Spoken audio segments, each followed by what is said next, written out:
As our lives become busier and more complicated than ever, we could all use an escape here and there. That's why WDAV Classical Public Radio has curated a classical oasis that's a tap away anytime you need it.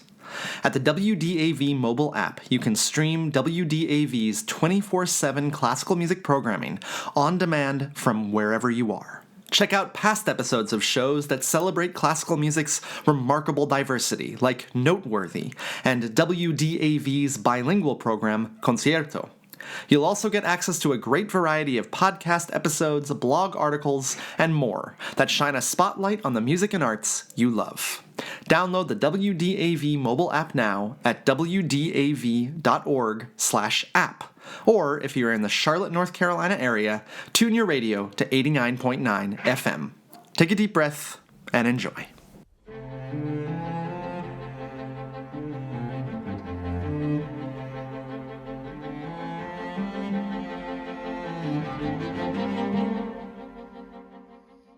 Hello and welcome to Sticky Notes, the classical music podcast. My name is Joshua Weilerstein. I'm a conductor, and I'm the music director of the Orchestre Nationale de Lille and the chief conductor of the Aalborg Symphony. This podcast is for anyone who loves classical music, works in the field, or is just getting ready to dive into this amazing world of incredible music. Before we get started, I want to thank my new Patreon sponsors, Michael, Corbinian, and James, and all of my other Patreon sponsors for making Season 10 possible. If you'd like to support the show, please head over to patreon.com/StickyNotesPodcast. And if you are a fan of the show, please take a moment to give us a rating or review on Apple Podcasts or Spotify. It is greatly appreciated. So I've just returned from Aalborg after a really special performance of Brahms's Requiem. This was the very first time I've ever done the piece, and it was really meaningful. It's obviously a meaningful piece in so many different ways, but it was especially meaningful to do it for the very first time in Aalborg. For today's episode, I'm really excited to share with you an exploration of Steve Reich's masterpiece, Different Trains.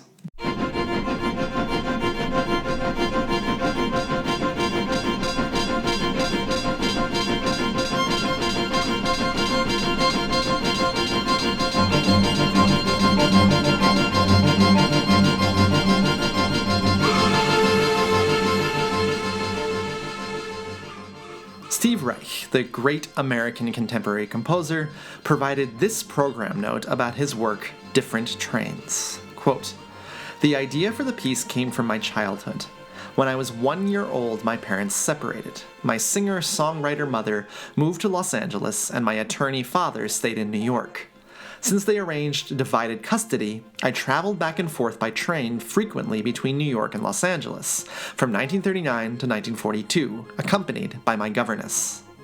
While the trips were exciting and romantic at the time, I now look back and think that, if I had been in Europe during this period, as a Jew I would have had to ride in very different trains. With this in mind, I wanted to make a piece that would accurately reflect the whole situation." Reich went about this in a completely innovative way. He recorded voices and then created the musical material for the piece out of the voices, something that had never really been done before. Therefore, the text and musical material were integrated in a groundbreaking way, and the results are at times unbearably moving. This is a piece that has captured listeners' attention in a way that is relatively rare for contemporary music, and it is a piece of immense power and depth. I have always been fascinated by this piece and have wanted to perform an orchestral version of it, but I've never been able to cover it on the show. That is, until AJ sponsored an episode from my fundraiser last year before the election, and he chose Reich's Different Trains. Today we'll talk a little bit about Steve Reich generally, for those of you unfamiliar with him, and then we'll tackle this remarkable and unique piece in all of its creativity and profound communication. All this and more is coming right up on Sticky Notes.